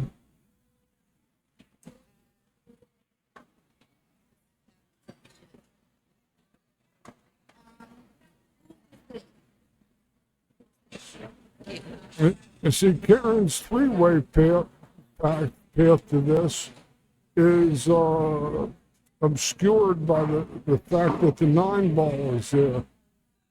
And I like her playing 2 rails with lots of inside left, just inside the 9, and bending the ball back to the first diamond and have a dribble to that corner. Oh, wow. Yeah. So, That's a shot I like. But I don't know. Is she trying to come behind the 7? Is that? I think she's looking she to come can do behind the that, 7. But she's also a pretty strong favorite to lose her cue ball. Yeah, I don't know if she's going to try to stun it off the rail and try to. I don't know. It's hard for us to see from this angle how much room there is. I'd like her going in just inside the right hand edge of the 9 with a ton of left English. Now she's going to play a more conventional shot and just raise it. Yeah. And try to knock it I think out it'll be of there. good. I think this. She hooker. Now, Is she now she's going to get No. hooked good. Kia just banks this out and sticks there. There's no other shot need apply in this spot.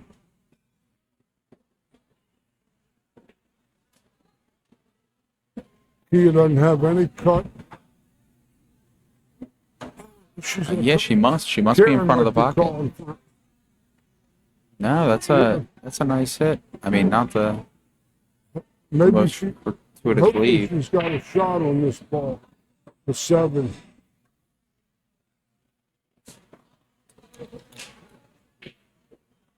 Apparently she does. Wow. Oh, Yeah, it didn't look that way from where I. that's a shot that might cost her.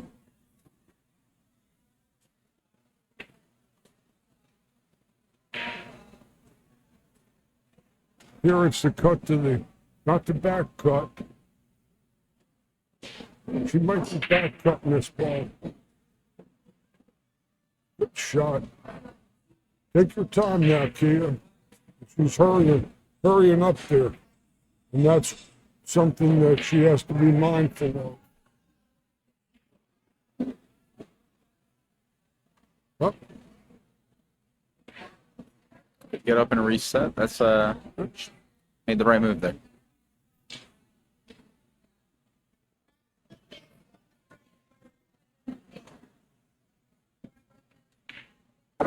Great 9 ball. Yeah, that really puts her back in. Puts her 4-3. right into it again. And that's I believe the viewers can correct me if I'm wrong. I believe that's 3 in a row for Kia. That's right. She was down 4-0, Yeah. and The momentum has shifted, George. now she's actually back on serve because she's breaking, losing 4-3 in this alternate break format. Yeah. Kia and I actually talked a lot about this break shot, and I'm trying to advocate for these players that are breaking on the wing to draw their ball off this break shot, and so that the cue ball goes up near the 1, Okay. Yeah. because you almost have a guaranteed wing ball, and if the 1 ball banks cross corner,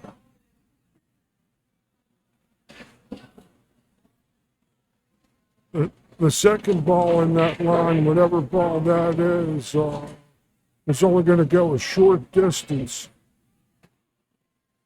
And the 1 ball, she should draw her ball. She's hitting the center ball, though. Strike.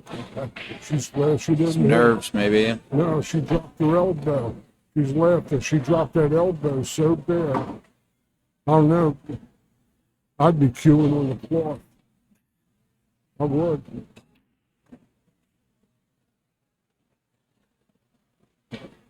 Oh.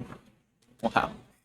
Well, she got away with a miserably hit break because it was. This is a winner's side match. I see the comment. This is still winner's side. Winner here will go into the 9 through 12 slot. 9 through 12. Winner here. Otherwise, on the loser's side, it's like the Beatles sang a long time ago, the long and winding road.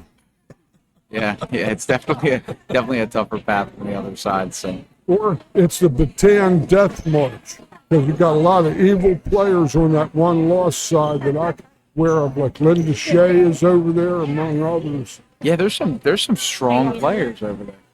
Sure. It's a Dawn Hopkins is over there. Emily Duddy. Emily Duddy. Yeah.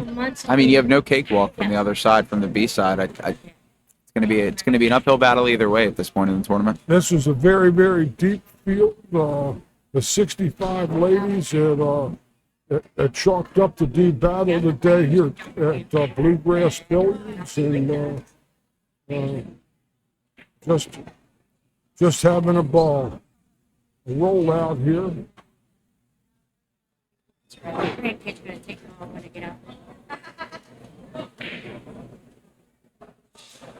Kia might give this back. Because if she tries to slice this ball into 7, she could scratch cross side. Or that greenish ball, whatever ball that is. I'm still struggling with these balls. Yeah, I have the colors pulled up on my phone because I She haven't got did give it back.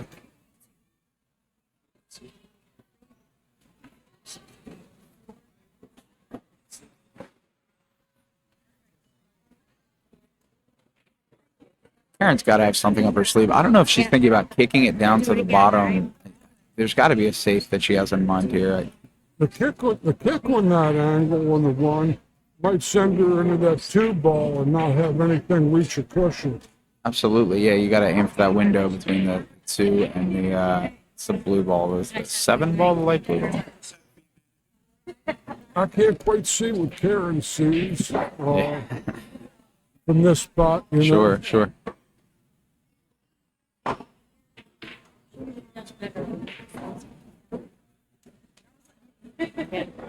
That's me too.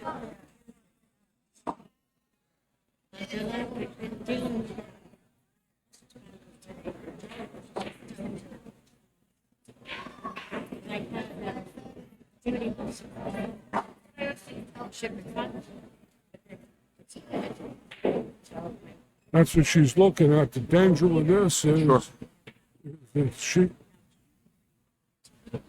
her kickoff of this ball at the best is going to hit the side point, the right-hand side point of the side pocket that we're looking at.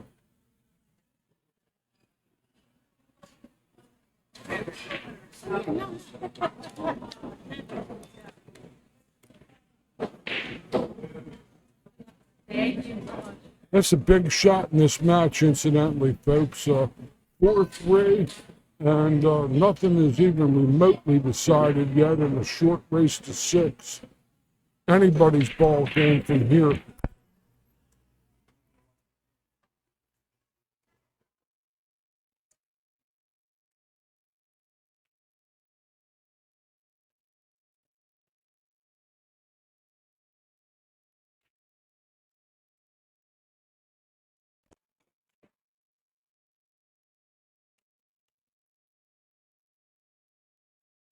He's deliberate, I'll say that for him. She's trying to see if she can get the 1 to go past the 2. I don't know about that from that angle. She obviously has a lot of respect for Kia too, because she's taking her time. Sure. She's not rushing anything. She's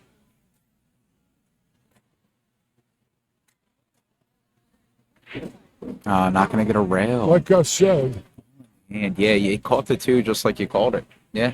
and no cushion. Yep. No cushion. No cushion after contact. For any of you that aren't all that familiar with the game, yes, Karen hit the 1 ball first, but came from behind the rail and hit it. And then after the contact, no balls reached a cushion or a pocket, which constitutes a foul and ball in hand for Kia. So the 2 ball is sort of in a little trickster spot there. She's going to try to roll and replace the 8 ball with the cue ball, maybe. Yeah, she's going to play must go inside. That's all I can say. that's the case, Either that, or maybe she's gonna roll it, hit the side rail, roll it up table, and safe behind those no, balls. she's shooting out. It did go, yeah. Wow. Yeah, again from our angle, we can't we can't see everything over here, so it's a little tough. This is a high right ball, and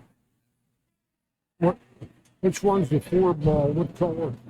Four's still purple, Still purple. so yeah, it's right next to that orange 5. No, she didn't hit it. It's in the drink. Oh, she just, I mean, She's in the drink. Brutal.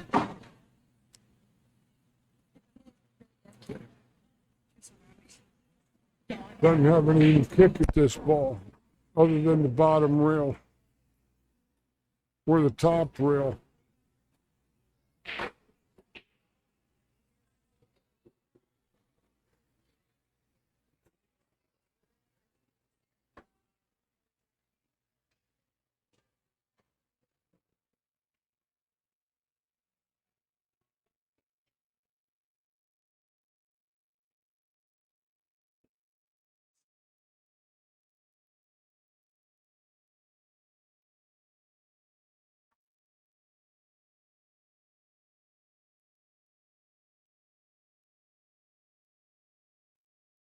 The only other shot I see is 2 rails coming out near the bottom corner pocket.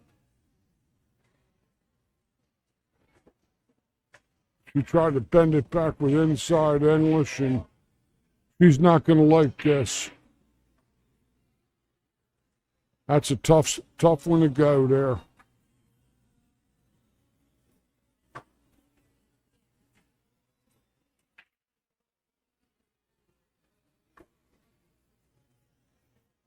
Whether that 5 ball passes the 8 is a question. She might have to play to the short side otherwise.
Oh, that's sweet position there. She's got just the right angle to stun it straight across the table off of that ball and to get a country club angle on the 8-9.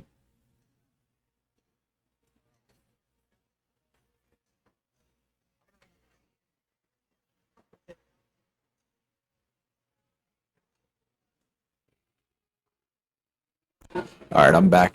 Dawn Hopkins had a question. She wanted to know where Sophia Mast was, and Sophia's playing Rachel Walters on the winner's side. She's on table 3 right now, so both still on the winner's side.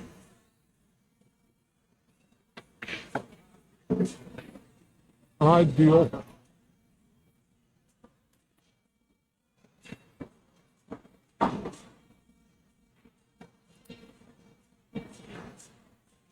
Big rack for Karen to get some pressure on Kia. Gets out here, goes to the hill.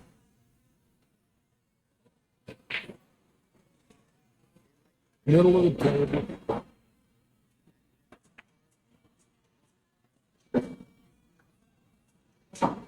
No problem.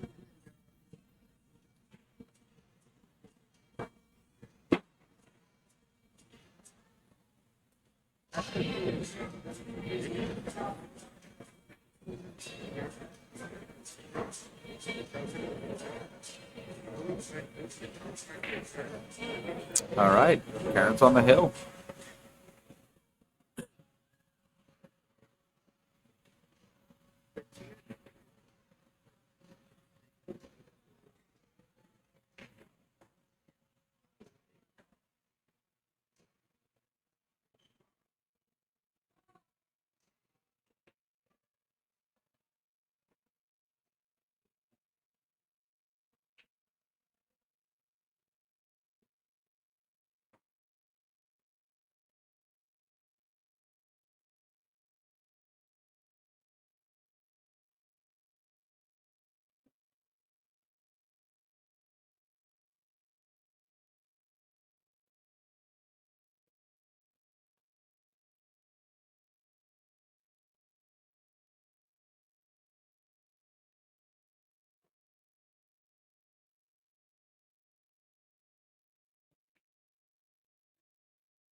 Good layout here.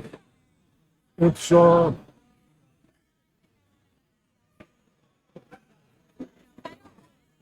she's got a flat looking shot that she might go high right ball and go 2 rails to get around the middle of the table. That would be 1 o'clock in the cue ball. So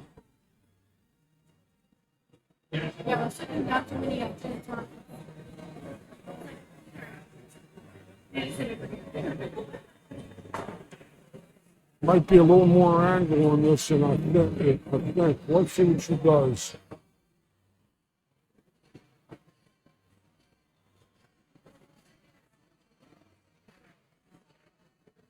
Now she played it center ball, high center ball, but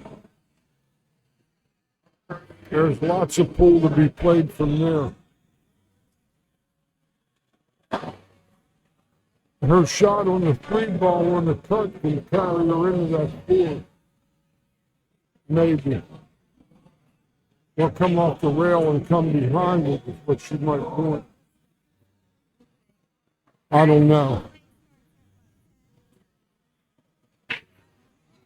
Then look what she's doing now.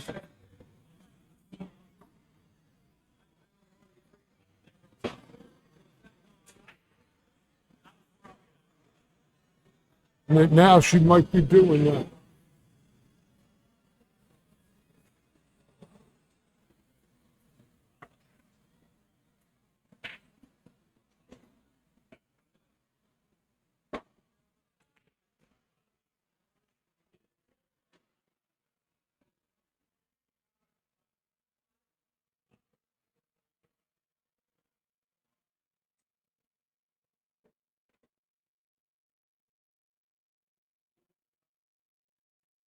She did go into those balls like I thought. This is the money ball right here. And what Karen has are long like concert pianist fingers. And she can get up and when balls on the rail as good as anybody I ever saw stroke a cue.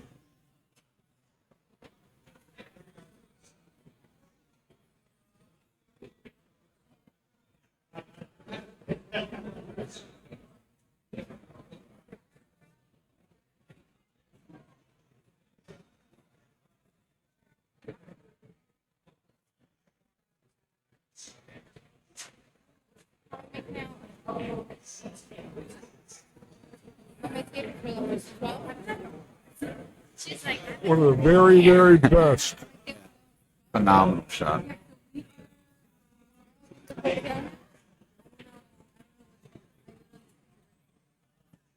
This is just middle table. Middle table, middle table.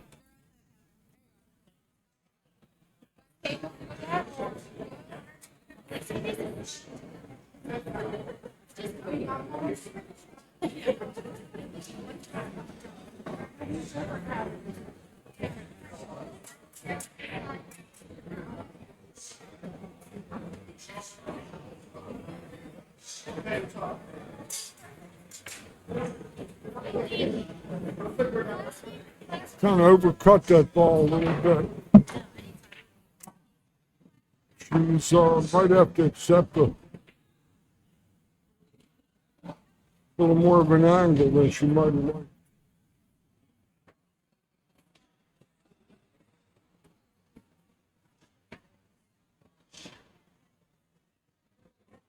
This is a lob. 4 or 5 o'clock on the cue ball.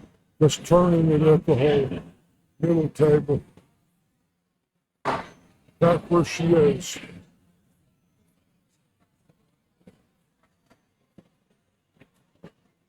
The warden is out to lunch.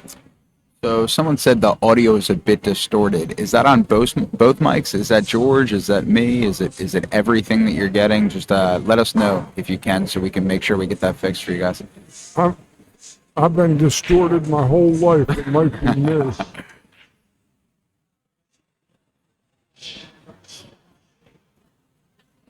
Oh no! It's enough room. Yeah, it That looked. looks close enough for Jazz. I hear the drum rolls.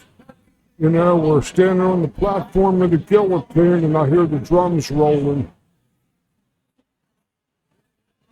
Kia had the chance and just got away from her. He didn't make a good position play, and Karen still has to pocket this ball, but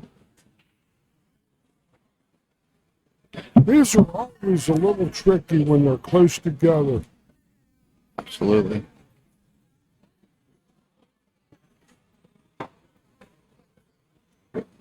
But she hit it with conviction. That's She didn't slow perfect. roll it. All right, 8 left on the winner's side. Our 8 left on the winner's side are Charlene Capers, Lai Lee, Bean Hung, Brianna Miller, Rachel Walters, Sophia Mast, Karen Corr, and Brianna Aristeo. How do you like it? That's How do you like that's it? crazy, yeah.